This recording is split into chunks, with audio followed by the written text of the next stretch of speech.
Welcome back to Beautiful Work, Beautiful Life with Laurel and Laurel. Hi, Laurel. How are you? I'm well today. How are you? I'm doing well, and I'm glad that we're coming back to revisit the topic of triggers as we explore this in this month of May that we're in right now. Yeah, yeah. Rumor has it it's your birthday month. Oh, it is my birthday month, and it has already passed. And oh my, I don't even want to say how old I am. Can you just celebrate for It's, the whole month though? oh, I usually do.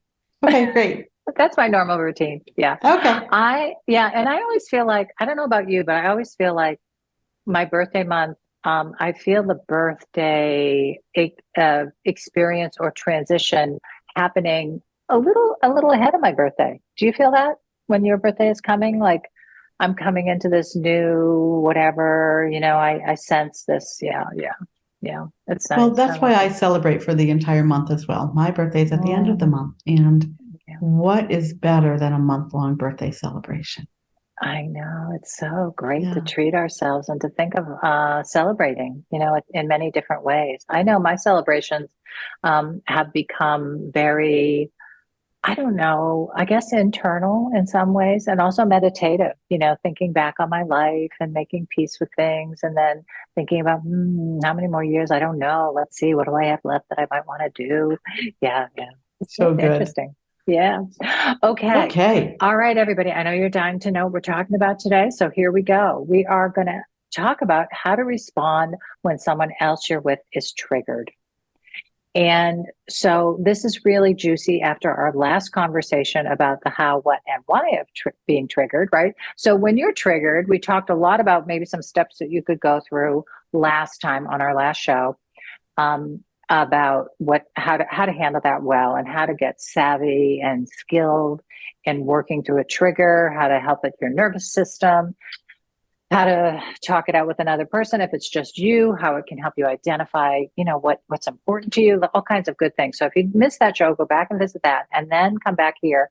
And here we are with how to help other people when they're triggered. So first question would be, right, how do we know if somebody's triggered? Uh-huh. Right, Laurel? How do, How how do you know? do how do you know? How do you know? When you're with people, can you sense it? Okay. Usually when you're with people that you'll see it because it'll be some sort of more open, I think, reaction or something that feels like, oops, something just happened here. And you almost sense it happening, right? But we can actually sense that in any kind of situation. It doesn't just have to be with the people that we're, living with or in close relationship to. Yeah. Yeah. Yeah, this is So tricky. how do you And identify it? Do you feel like well, you have a method or a way your body responds or connects to that? I think sometimes I can feel it. I mean, I think it's that often I associate trigger to have kind of that negative outwardly reaction to something, right? And so typically it shifts the energy around you, or you can feel some tension or apprehension maybe in another person. But Mm-hmm. after our last conversation, I've been thinking more about, what about the triggers or those people that are triggered and their response, their reaction to a trigger is to internalize or to pull away. And so now I've kind of, broadened my perspective of, well, then is it safe to assume that if someone is pulling away, it's because of a trigger? I mean, this is a tricky subject for me Yeah. because I try so much to be an observer and non-judgmental. And so Mm-hmm. by witnessing someone else's trigger or someone being triggered, there's a piece of it that I have to rely on my own. I want to rely on my intuition rather than my judgment. I don't Mm-hmm. like to assume based on someone's behavior. Right, right.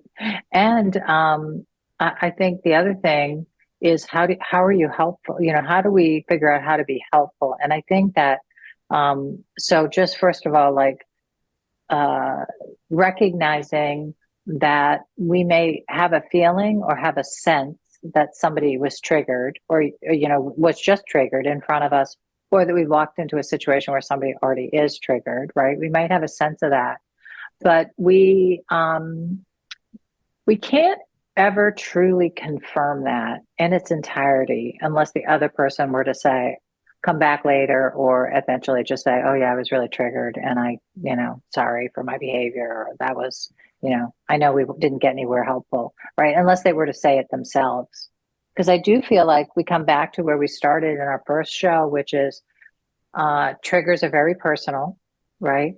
So you could say, oh, whenever I come to a railroad crossing and the railroad crossing thing comes down, I get triggered. I start to hyperventilate, right? Well, that could be a trigger for somebody, but does nothing to somebody else, right? And so this is a very personal thing that we're talking about. And to talk globally, like that's a trigger. They're like, well, not necessarily in and of itself. We're assigning some value to it that is completely subjective. Yes. Yeah.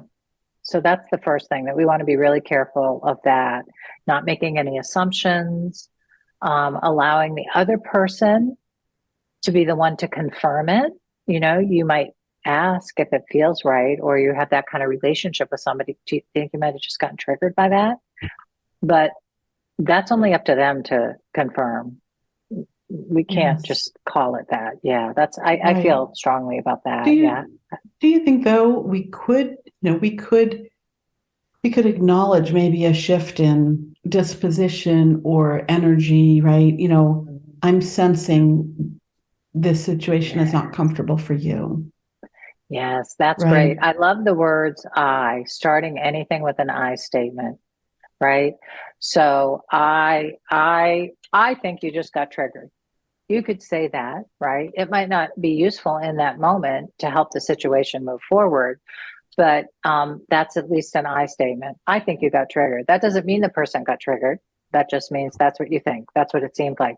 And so being careful in our language is a way to when we talk about how to respond when somebody else is triggered, it's being sensitive to our language is like one of the probably first and foremost statements of how to be helpful. Be careful what you say. I know. Yeah, I would even go a step further than, I'm not likely to say, I think, right? Mm-hmm. I think you, I think you, which is my opinion about them. But what about the language of, I think that might, I think that we just witnessed might be triggering to some people.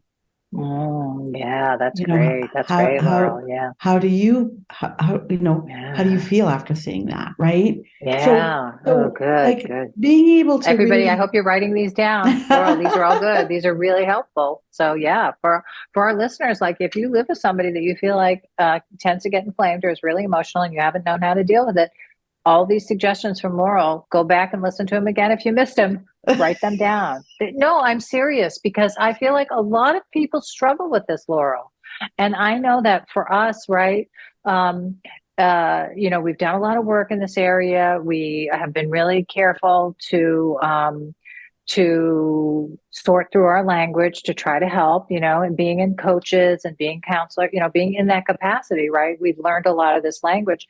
And for just a lot of friends out there, people that are, aren't necessarily in the business or haven't been working on it, like these ideas about how to respond, the sentences, the suggestions about the things to say are super, super helpful. If you're out there and you're feeling like, oh, I should write this down, do write it down and practice it. Think about, I know, when I worked on my own stuff, I would think about sentences and ways to respond. And I might even say them in my mind over and over again until I felt like I could say it without being upset, with the right tone of voice.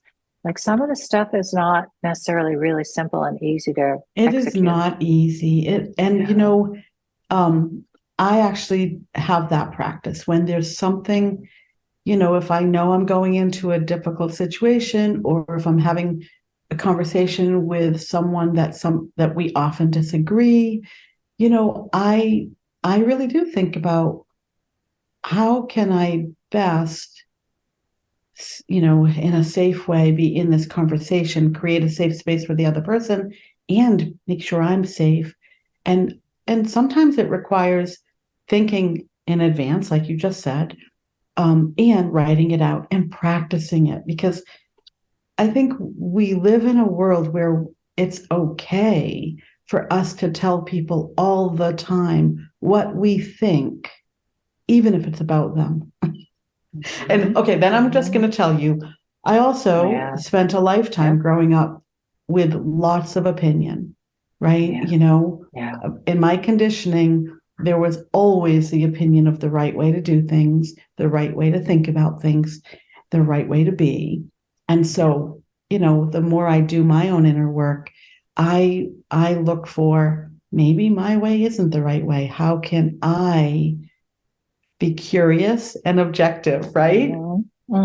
Yeah, yeah. Well, and also I love this idea of just working on language that will be useful in different situations. And for everybody, it's going to be a little trial and error in this experience of you might, like I love Laurel when you said, I sense there was a shift right now. It's something just happened, right? That to me, that feels very nourishing. It feels very safe. It feels very supportive, right? But when you're with somebody who's triggered, they could take that as, oh, you're trying to control me right now and get me out of this feeling that I'm having, right? How dare you talk to me like that right now? That could be the response, right? And Yes, you your just response thought, could trigger them wow, more. Right. that's Right. right, right. Right. Yeah. And so at some point, we have to decide how much are we going to try to help and how much, and then where's the point where we say, oh, I'm not adding anything right now. Let's take a time out. We'll come back and talk about this later. And if the person can't let it go, right, how do you walk away gracefully and just know and believe it's okay to believe, wow, they're really triggered. Nothing good is happening right now, or they're really upset. We've been in this loop before and I can't help them, right? I Yes. can't help them Yes. get out of that right now and do Yes. something productive. And so, for each one of us, we have to make that call for ourselves and make that determination. Yeah. And I think What are there's, we willing to stay for? Yeah. yes. And I think, you know, it's a very different kind of response to someone that's triggered if you've witnessed someone else trigger that person, or you know, compared to if you are the cause of the trigger, right? It's Right. much more Right. difficult if you are the cause of the trigger. Right. It's not easy to have a Right. conversation in that moment. Because you are the perceived threat. That's right. Right. And we want to come back to Right. what is a trigger, right? The trigger is something that seems like it's a threat to your survival, Yes. rational or not. It doesn't matter. That's what we're talking about, right? Yeah. Yes. And so, so yeah, you're right. I mean, if it's hard to be the threat and then be the one that's helping at Yes. the same And time. And that's and one of the tricky things. mhm. Right. And so it may be easier, you know, to respond and to help someone through a trigger if you are simply with them as they're triggered or in a situation they're triggered, right? Right. Um, Right. and so how, you know, how can you, I guess, create a safe space for them to feel whatever they're feeling without, you know, how they're feeling being hurtful to other people? It's Right. not Right. easy, Laurel. You've taken us into some really tricky territory here. I know, I know. In May, we're pushing the edges, it's my birthday. And so I think I invited this because you know how much I love inner work, Laurel. So, I I'm willing to go to the know. edges of it, right? But triggering is a big deal.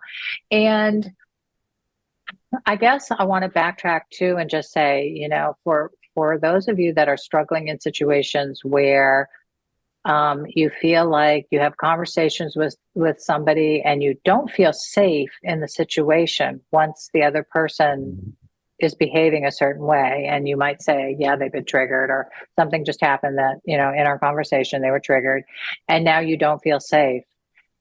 First and foremost is always safety to me. Always safety first. So if you're in that situation and you don't feel safe with the other person, whether you're triggered or not, I mean, whether it happens to be a real survival issue or not, not much, there's nothing productive that's going to happen.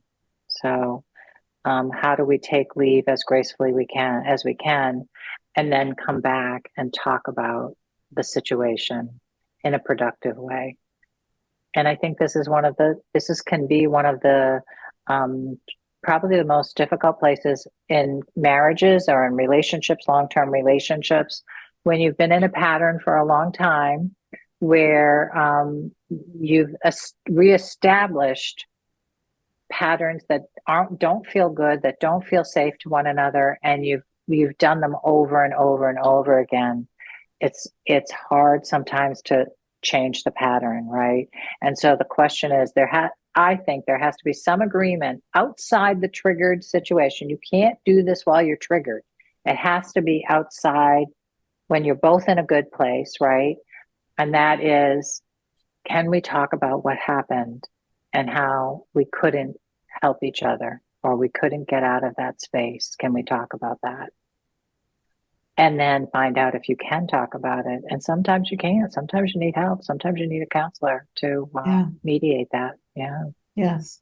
Yeah. That's And another okay. question that comes to mind for me is how can I best help so that we aren't in that situation again? Mm-hmm.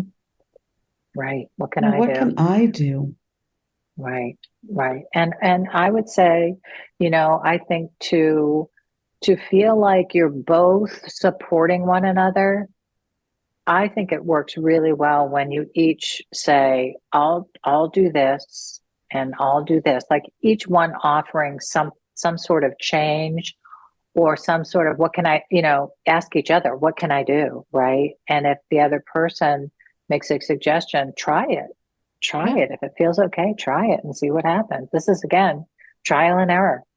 Try it and see to get out of that And triggering I love that. I think, complex. in any situation where we ask ourselves, how can I help when someone else is triggered?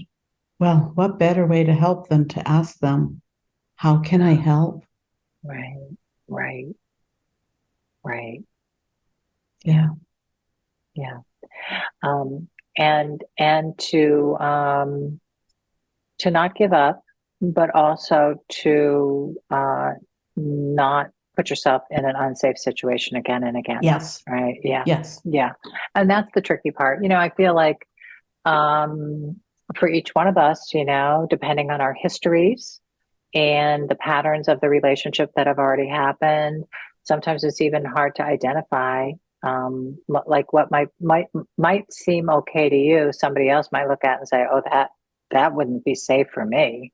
I would not be able to stay in that situation." So, to get some feedback if you feel like you're really stuck is an important um, uh, and from an objective observer, it's hard. Sometimes we go to trusted others and they're really our protectors or they're our loyalists. And so they might not really be objective.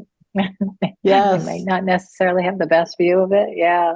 Yeah. And so come back to why I think our field is really valuable today, in this world that we live in, so much coaching and counseling, to be able to go to somebody to consult, to ask, to have an objective opinion about somebody who's educated in what is healthy, what is a functional relationship. People that have never had a really healthy functional relationship don't necessarily know what one looks like. Yes. And people that have not had a safe space to explore these things, right? Right. They don't know what that's like. So, Yeah. yeah, Yeah. what a Anything gift. else? Yeah, such a gift. Anything else coming up for you, Laurel, as we think about how to respond when someone else is triggered? Anything else that feels like we haven't really I feel like there's something hovering around the edges here that we haven't gone to yet that we maybe could flush out just for our last topic here. One of the things that just came through was, you know, what is the motive behind your response or your wanting to help, right? If Mm-hmm. is it truly about them? Is it really truly to help them? Or is there a need, within yourself to be more comfortable with the situation, right? Do you need to help them so that you can feel better about the situation? Yeah, that's a really interesting way to look at that, right? Yeah, Yeah. I think it ties into, what is what is that need? Are we helping because we're so uncomfortable with the situation that we need it? We need it fixed, we need it over, we need whatever we need out of it. Or is it truly that we are helping or want to be helpful from a place of love and service, right? Mm. Regardless of, like, if I cause a trigger, if I cause someone to be triggered, do I need to help them as part of my self-forgiveness or penance or making it okay? Or Mm. really, am I helping because it's as much about them and about the relationship? Laurel, I think you've kind of taken us to where I felt like we were missing a little bit too, because the thing that was coming up for me as you were talking was the idea of, yeah, again, if somebody else doesn't want to change and they are okay being triggered and they feel like it's their right, even maybe to have the behavior that they're having, even if it looks irrational or if it's threatening, even, right? If they feel entitled to that behavior and they don't see it as something that needs to change, then yeah, what is your motive? I mean, then you're not really helping them because they don't want that change. They don't see it as bad or wrong or threatening or dysfunctional or unhealthy or any of the other things. Then yeah, what are we doing? How can we really help, right? If somebody Yes, doesn't want to be helped, can we help? I don't think so. right, right. Yeah. And if they don't want to be helped, turning our help towards ourselves, Yeah. not them, might be really what we need. We might Yeah. need to help ourselves learn and grow through those situations where, Right. especially if, you know, uh, I'm going to say for me, I'm a fixer, I'm a people pleaser. I like people to Yeah. be happy and comfortable, and I Yeah. know how to fix things, right? Yeah. Right. That was, Right. for many years, that was my role. I'm the cleanup crew. Let's make everything okay. And Mm. so if I know that's my tendency, but someone else doesn't want that type of help, it really makes me feel helpless Yeah. and Yeah. in under threat, right? So maybe their reaction is triggering me, leading me to want to fix it even more. So just Right. that whole Right. evaluation of Dynamic. Yeah. who am I What? helping? Who Yeah. who am I being called to help? What is this need to Yeah. help? Yeah. And I think that that's a great way to go down the pathway of in the relationship. Has the relationship outgrown whatever we both wanted from it? Because if you want it to be changed and they don't want it to be changed, then where do we go with that? And so it's our ability to like address it really directly rather than just keep focusing on the thing that may not feel like it's working. It's like, how do we step away from that and begin to look at the bigger picture of it all, right? Yeah. And hopefully find some resolution to the experience or the way we feel about the experience. Yeah, that was great. Oh, Laurel, I knew that you would, ask Laurel the right question. And boy, she comes in with some really good stuff. I'll tell you. Thank you, Sometimes Laurel. I don't know where that came from, but it just Uh, comes right for you, well, for our listeners. I know, and it was so good. I feel like that was super helpful because I feel like oftentimes when we're around people that are triggered, are if we have a rescuer archetype or a saving archetype, right? If we're the one, that thing wants to come in and that wants to save everything in that situation, and that might not be helpful, and it might not be what the other person wants at all. So yeah, very Yeah. good. Oh, that was a great wrap up. Great stuff to journal on too for everybody out there. As you think about coming, if you feel like this is a topic that's hot for you, go back and work your way through the podcast again and just pull out, all the things that we talked about. I think there's a lot of journaling prompts and exercises threaded throughout our discussion today. I Thank you think so too. so much, Laurel. Thank Yeah, you. I yeah, love these conversations. yeah. And I'm excited for where we're going to go next because I feel like, and we'll just give you a little teaser here, folks, is when we're triggered or when we're with somebody who's triggered, right? To handle the situation really well and kind of at a high level, as we kind of work through all this stuff, really requires a lot of compassion. So we're going to be touching into compassion and self-compassion as we come back uh, and work through our trigger month of May. Yeah, Ah, those are such good topics we have ahead of us. I can't I wait. know. I'm excited too. All right, Laurel, I'll see you for that next time. All Bye, right. everybody. Bye.